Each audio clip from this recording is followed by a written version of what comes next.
За, сайн байцгаана уу? Та бүхэндээ дахин уулзч байгаа баяртай. За, өнөөдөр би та бүхэнд public speaking сургалтынхаа хүрээнд явагдаж байгаа ярих чадварын олон нийтийн өмнө гараад өөрийгөө илэрхийлэх чадварын бас ямар ач тустай талаар бас товч мэдээлэл хуваалцъя гэж бодлоо. Ер нь бол хүмүүс ярих чадварын талаар, илтгэх урлагийн талаар ойлголтууд жоохон сөрөг ойлголтууд бас нийгэмд их байдаг. Магадгүй яг хөө зүгээр энэ илтгэл 1-0-ыг Монгол улсад ч гэдэг юм уу те бид нар яг нэг нойлын төвшөнд хийж чадаагүй байгаа учраас магад иймэрхүү алдаад төдлүүдийг олон нийтийн өөрөөр илэрхийлэх байдлуудаас хүмүүс хараад нэгдсэн дүгнэлт хийсэн баг гэж бодож байна. Тэгэхээр би илтгэх 1-0 хөтөлбөрийн хүрээнд public speaking гэдэг сургалтын агуулгын товч эхлэлийн та бүхэн мэдээллийг хуваалцах гэж байна. Өдрөө дэлгэц рүү анхаарлаа хандуулцгаая тийм ээ. За тэгэхээр public speaking илтгэл ер нь бол ярих чадвар гэж юм юу юм бэ гэдэг асуултанд бид хариулт өгөхийн тулд эхлээд нэг ойлголтоо тодруулъя. За өөртөө итгэлтэй байхын тулд энэ ярих чадварыг бид нар сурах хэрэгтэй гэж байна. За ярих чадвар түүнийг бид нар хамтдаа эхлээд муулцгаая тийм ээ. Ер нь хүмүүс ярих чадвар гэдгийг юу гэж нийтлэгдээ буруугаар ойлгодог юм бэ гэж. За дараах үндсэн 7 ойлголт бол харагддаг. За энэ дээр бол хүмүүс шууд шүүмжилдэг. Ярих биш хийх хэрэгтэй. Тэр өнөөдөр бол би 12 жилийн хугацаанд лекц сургалт зохион байгуулж байгаа. Миний хийдэг ажил бол бусдад ярих, түгээх, мэдээлэл хуваалцах гэх ажил. Тэгэхээр энийг бол хийх гэж үзгүй, ярих гэж үзгүй гэдэг бол бас нэг хэлбэрээр эргэлзээтэй.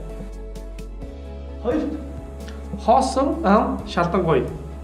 За нэг байнгын ярьдаг, тэгээд их амлдаг, гэвч тэр нь үйлдэл дээр байдгүй, худлаа хуурамч байдаг гэдэг зүйлийн талаар хүмүүс хэлдэг.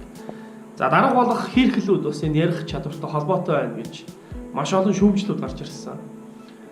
Хүмүүс ярьж бусдын тархийг угааж тэрнгээрээ дамжуулаад тийм ээ өөртөө ашигтай болоод хүмүүс хор хохирол хүргэж ийна гэдэг ойлголтыг бас хэлж ярьж байгаа. Залхуу хойрог хүний ам нь хөдөлгөө гэсэн ийм бас үгийг маш ихээр хэрэгэлдэг.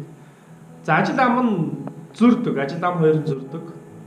Үгээр биш үйлдэлээр үзүүлээ гэдэг ийм ойлголтууд маш их байдаг. За тэгэхээр энэ бол бидний хувьд бол олон юм гараад ярих буюу илтгэх чадварын талаар сөрөг ойлголтуудыг үндсэндээ бол цөөхөн өгүүлбэрээр тайлбарласан ойлголт байна. Тэгвэл яг үнэндээ ярих чадвар буюу энэ илтгэх урлаг гэж юу юм бэ гэдэг асуулт байна. За тэгвэл ярих чадварын суурь ойлголтын талаар бид эхлээд ойлгож харах хэрэгтэй. Үндсэндээ гаргаж байгаа графикийн хувьд бол 70%, 20%, 10% гэж хуваагдсан байна. Чухам ярих чадвар дээр 10% нь юу юм бэ гэвэл энэ бол үнэхээр бодлоо бай. Бид тархиндаа ямар хэмжээний зүйлийг боддог вэ гэдгийг бидний жишээлбэл энэ хүргэх хүмүүст илэрхийлэх арга буюу ам за тэгээ биеийн хэл яриа маань хүргэдэг гэсэн үг. Тэгэхээр чухам юу бодож байгаа, юу уншиж судалсан, юуг мэдж байгаа. Яг юу бүтээх гээд байгаагаа бусдад хэлж ярьж ойлгуулах, багаар ажиллах гэдэг маш олон зүйлийн ач холбогдол дээр ярих чадвар гол гүүрэнд болж өгдөг гэдэг талын ойлголт байна. Тэгэхээр бид ярих чадварт бэлтгэхийн тулд хүмүүсийн юу бодож сэтгэх вэ гэдэг сэтгэлгээний болоод бодол дээр нь илүү их ажилладаг ийм чухал ажил явагддаг гэж ойлгож байна гэсэн. Хоёр 10% бол зөвхөн ярих байгаа юм. За энэ дээр бид нар үгээ зөв хэлэх, за тэгээд бас дикцээ зөв авах тийм ээ. За тэгээд нөгөө нэг үгийн утгыг бас мэддэг байх гэдэг юм уу. За тэгээд 10% 20% бол мэдээж биеийн хэлэмж байгаа. Тэг хүмүүс бол ярихдаа яг өөрийнхөө биеэр ярьдаг, хүний нүд харц тийм ээ нүүрний хувилбарууд хэлбэрүүд бол бүхий л чухам юу хэлэх гэдэг илэрхийлдэг гэдэг зүйлийг та бүхэн мэддэг байна. Тэгвэл бүгдээрээ мөчлөлээ. Ярих чадвар бидэнд хэрхэн туслах вэ гэж. За ямар чиглэлийн чадваруудыг энэ ярих чадвар маань хүний хөгжлийн ямар чухал жишээлбэл энэ ур чадварыг хөгжүүлэхэд бас тустай юм бэ гэж. За эхний ойлголт байна. Эхнийх нь бол сэтгэл хөдлөлөө хянах гэж байна. Хүмүүс юм гараад айдаг шүү дээ. Бид нар гараа сандардаг, өөрөө хэлэх гэж байгаа үгийг хэлж чаддаггүй, буруу зөрүү ярьдаг. Тэгэхээр сэтгэл хөдлөлийг хянаж сурна. Цаашдаа сэтгэл хөдлөлийг зөвхөн олон нийтийн өмнө гарах айцаа дарахтай холбоотой биш. Гэр бүлийнхэнтэйгээ харилцах, ээж автайгаа харилцах, найз нөхдөдтэй харилцах. Энэ дээр бид нар уур бухимдал, нийгэмтэй харилцахдаа өөрийнхөө сэтгэл хөдлөлийг хянах чадвартай илүү их суралцах боломжийг олгож байгаа. Хоёрт бид зорилгынхоо өсөлтийг олж харна.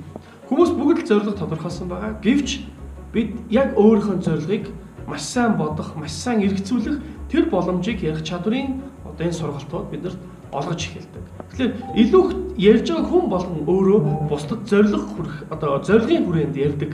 Би ямар нэгэн зориг агуулж бусдад энэ зүйлийг ойлгуулах юмсаа гэж ярьдаг учраас хүний зориг илүү өсдөг, илүү хөгждөг.